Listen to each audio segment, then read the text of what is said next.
This is Rob Tebbutt for Boxing Social in association with Betfred. Delighted to be joined for the first time by unbeaten lightweight Jack O'Keefe. We're here in a very, very cold fight den in Birmingham. Jack, how you doing?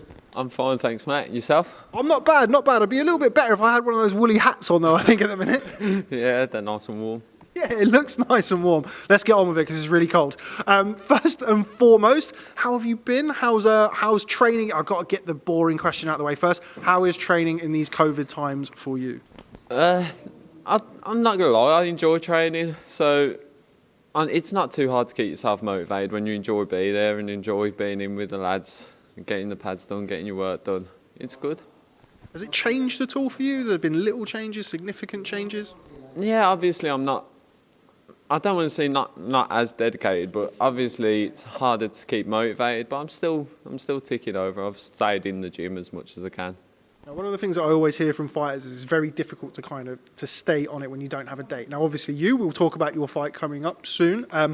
You've had that now for, as we just mentioned off camera, for over a year. Yeah. How frustrating has that been for you when you're kind of there, you're unbeaten, you're on the verge, you've just picked up a title in your last fight, you're on the verge of a big fight, and it's kind of like a carrot on the end of the stick. How's that been for you? Oh, it's extremely frustrating. I mean, you want to be out there. I'm 27 now. I want to be out there. I don't want to wait until I'm a bit older. I want it now. I want to go for it now. And unfortunately, we just can't get it on the show at the moment. At the moment is the key word there. Do hope that does happen soon. Now, the fight that we are, of course, talking about is the eliminator for the English title against Liam Shinkwin.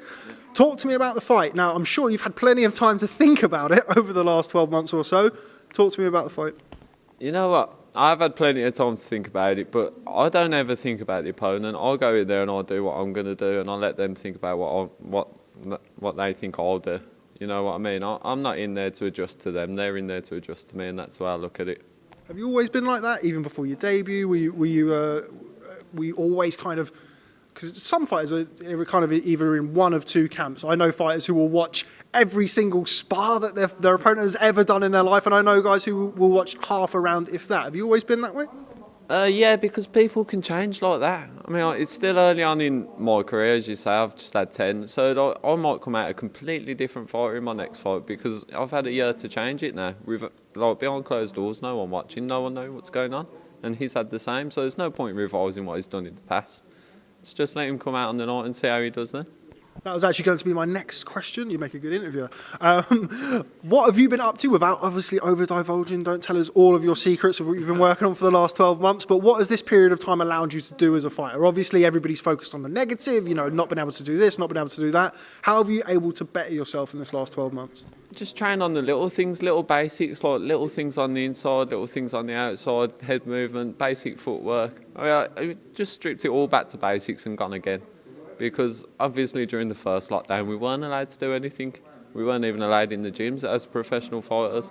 So as the time went on, obviously you come back a bit rusty and then you got to rebuild yourself, and that's what we've done. Also haven't had to worry about making weight for 12 months. Yeah, I know. Well, it is what it is. The weight's not an issue really. I've never struggled to make weight, and I don't think I will at 9'9", to be honest. Let's talk about the gym. As I said, it's the first time I've been down here today. I already can see a very communal atmosphere in the gym. Again, one of the kind of recurring themes of speaking to fighters over the last 6-12 months, all this has been going on is, thank God we have the gym. Thank God we have people to bounce off, because everybody's had their moments, I think it's fair to say, through the period of the last 12 months or so.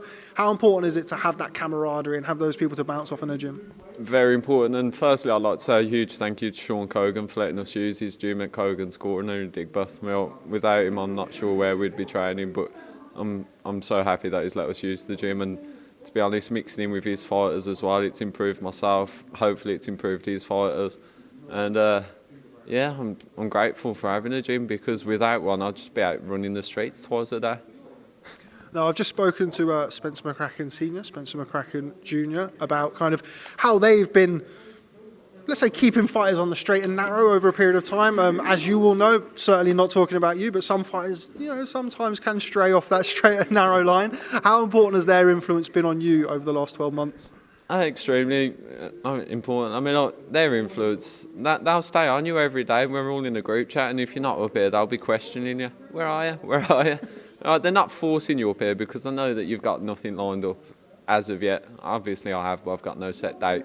but they're on you, and it's not like it's like grafty. It's like they're our mates, you know what I mean? They'll ask about you when they ain't seen you in a couple of days. They'll be on the phone to you, and it's quite an important relationship to have. I'm grateful for them.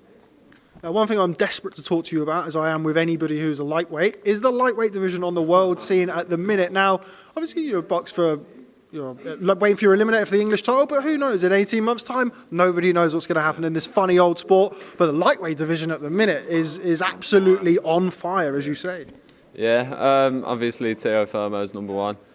Garcia, I think, is trying to jump the gun a little bit.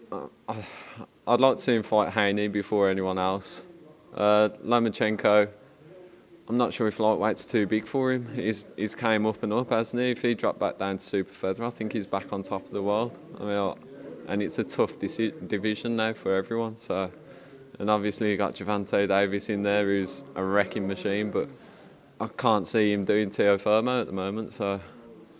You mentioned Ryan Garcia jumping the queue there. Obviously, he's the most recent we've seen in the ring out of those guys that you've mentioned against Luke Campbell. I think on the 2nd of January. It already feels like such a long time ago. What did you make of his performance? A lot of people, myself included, very, very impressed with the way he picked himself off the floor.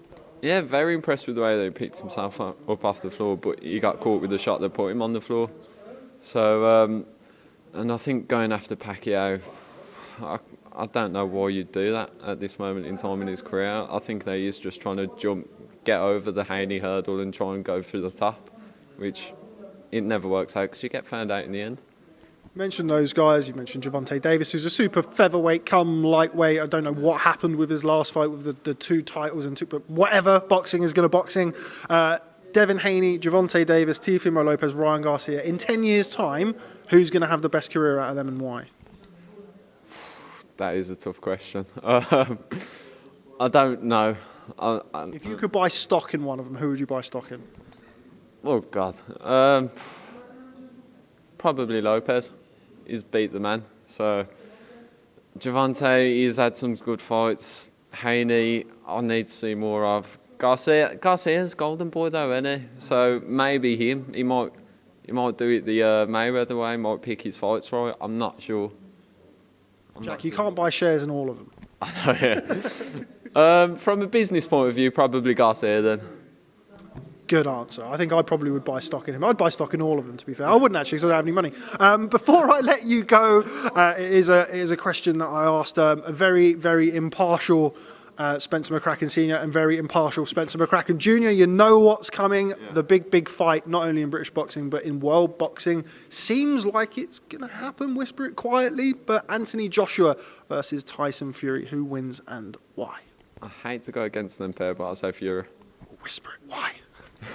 I don't know, I followed Fury. I was in Dusseldorf when he took the title. Oh, really? Yeah, I went over by myself, learned a bit of German to get myself by and went over there. But That's brilliant. Sorry to interrupt. Let's talk about that story. So, okay, you went over there, because I wasn't in Dusseldorf, slightly just before I started working in boxing full time. What was that experience like? So you got yourself a ticket by yourself, you took yourself over there obviously by yourself. Talk to us about the whole thing. Oh, yeah, I mean, I knew it was on. Well, it got cancelled, so I had to rebook it, but yeah, I knew it was on. I wanted to see Fury fight. I thought this might be the end of Klitschko, and I thought, what an end of an era. Let's go watch that. And I went over there, and I got stuck in the middle of a load of Ukrainian fans who just stood there and clapped. I mean, there's no chanting, no cheering. You could hear all the British on the other side, and I was a bit nervous, like sitting there in front of the Ukrainians. But come the end of the fight, I was up celebrating, and everyone else was looking at me like I was nuts. So yeah, it's a great experience. Now, hindsight's a wonderful thing in boxing, but you seem like a very honest guy. Did you fancy Fury to beat Klitschko at the time? I was expecting a good fight.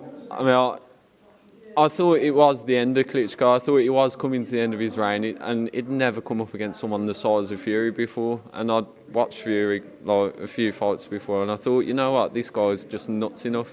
Watching him in the press conferences before, showing up as Batman in a Lambo, I thought, you know what, he's in his head. And his dad was saying it the whole time, he's going to do him. And then you heard the stories from Sugar Hill's camp and about him sitting in the sauna for longer than Klitschko and playing mind games.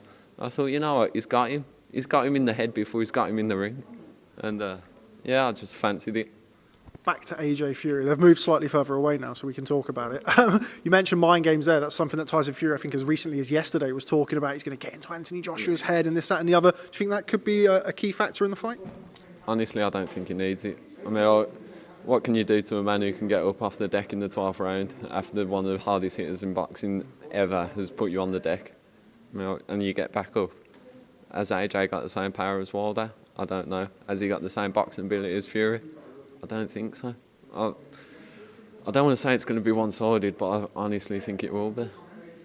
Okay, well, we'll leave it there and we'll try and get out of here before the McCrackens hear that. Yeah, and it's very, very cold. But no, Jack O'Keefe, thank you very much for speaking to Boxing Social for the first time. Hopefully not the last. Hopefully I can catch up with you very, very soon when your eliminator for the English lightweight title against Liam Shinkwin ends up on a big, big show somewhere. Thanks for the opportunity to get me on your network and get my name out there. Absolutely no problem. You're welcome anytime. Thank you very much.